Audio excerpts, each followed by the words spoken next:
Hello everyone guys, my name is Sujit and you are watching Best Writing with Sujit. आज आपण पाहणार आहोत सुभाषचंद्र बोस निबंध. आझाद हिंद फौजेचे महान स्वातंत्र्य सेनानी नेताजी सुभाषचंद्र बोस यांचा जन्म 23 जानेवारी 1897 रोजी कटक ओरिसा येथील एका बंगाली कुटुंबात झाला. त्यांचे वडील जानकीनाथ बोस हे वकील होते. त्यांच्या आईचे नाव प्रभावती देवी होते. इंग्लंडमधून ICA परीक्षा उत्तीर्ण झालेल्या सुभाषबाबूंनी सुरुवातीचे शिक्षण कटक आणि नंतर कलकत्ता येथून घेतले.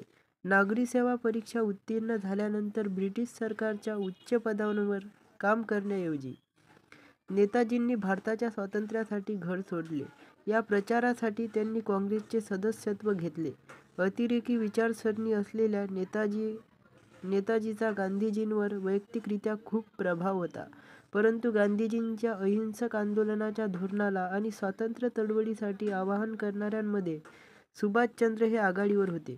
नेताजी सुभाषचंद्र बोस हे भारतीय राष्ट्रीय लढ्याचे सर्वात मोठे प्रेरणास्थान होते. आझाद हिंद फौज आणि भारतीयांना संबोधित करताना त्यांनी 2 घोषणा दिल्या. तुम्ही मला रक्त द्या, मी तुम्हाला स्वातंत्र्य देईल. या भावना जागृत करून त्यांनी संपूर्ण भारतातील जनतेला एकत्र केले. एकदा नेताजी इंग्लंडमध्ये वर्गात बसले होते, तेव्हा इंग्रज प्राध्यापक भारताबद्दल चुकीची गोष्ट सांगत होते. तेव्हा त्यांनी विरोध केला. त्या बदल्यात त्यांना कॉलेजमधून काढून टाकण्यात आले. त्यानंतर त्याने आशुतोष मुखर्जीच्या मदतीने स्कॉटिश चर्चमध्ये प्रवेश घेतला. देशबंधू चित्तरंजन दास यांच्यासोबत त्यांनी अनेक वेळा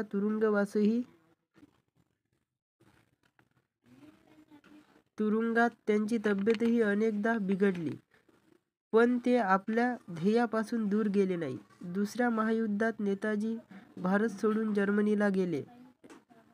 तेथून ते सिंगापूरला गेले आणि तेथून त्यांनी आझाद हिंद फौजेची स्थापना केली. दक्षिण आशियातील देशातून प्रवास करून नेताजींनी सुमारे 1 लाख सैनिकांसह पूर्व भारतात पाऊल ठेवले. लवकरच नेताजींना अंदमान आणि निकोबार बेटे, नागालँड आणि मणिपूरमध्ये भारतीय ध्वज फडकवण्यात यश आले.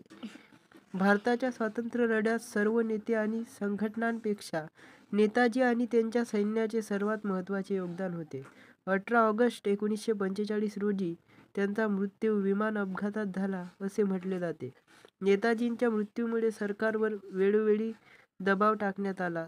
सुभाषचंद्र बोस यांनी गांधी इरविन कराराला कडाडून विरोध केला. कराची अधिवेशनाच्या निमित्ताने त्यांनी महात्मा गांधींच्या धोरणांवर कडाडून टीका केली. गोलमेज परिषदेतून गांधीजी रिकाम्या हाताने परतल्यानंतर पुन्हा सत्याग्रह सुरू झाला, तेव्हा सुभाषबाबूंना अटक करण्यात आली. महात्मा गांधींच्या स्पष्ट विरोधाला न जुमानता बोस यांनी फेब्रुवारी 1938 मध्ये काँग्रेसच्या हरिपुरा अधिवेशनाच्या अध्यक्षपदी निवड झाली आणि पुन्हा जानेवारी 1938 मध्ये त्रिपुरा काँग्रेस अधिवेशनात गांधी आणि उजव्या पक्षांनी सुभाषचंद्र बोस यांना अध्यक्षपदावरून हटवण्याची योजना सुरू केली, पण बोस यांनी एप्रिल 1939 मध्ये अध्यक्षपदाचा राजीनामा दिला आणि मे 1939 मध्ये काँग्रेसमध्ये फॉरवर्ड ब्लॉकची स्थापना केली.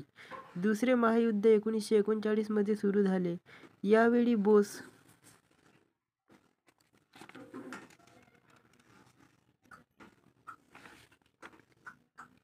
यांनी परकीयांच्या मदतीने स्वातंत्र्य मिळवण्याचा निर्णय घेतला, पण ब्रिटिश सरकारने 2 जुलै 1940 रोजी सुभाषचंद्र बोस यांना अटक करून नजरकैदेत ठेवले. एकदा सुभाषचंद्र बोस आणि त्यांचे मित्र यश मिळवण्यासाठी कशाकडे लक्ष द्यावे याबद्दल चर्चा करत होते. कोणत्या महत्त्वाच्या गोष्टी आहेत ज्याद्वारे आपण आपला देश मुक्त करण्यात महत्त्वाची भूमिका बजावू शकतो?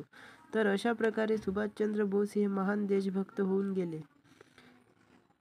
तर मित्रांनो, तुम्हाला जर हा व्हिडिओ आवडला असेल तर व्हिडिओला लाईक करा, चॅनलला सबस्क्राईब करा आणि तुमच्या मित्रांना शेअर करा. धन्यवाद.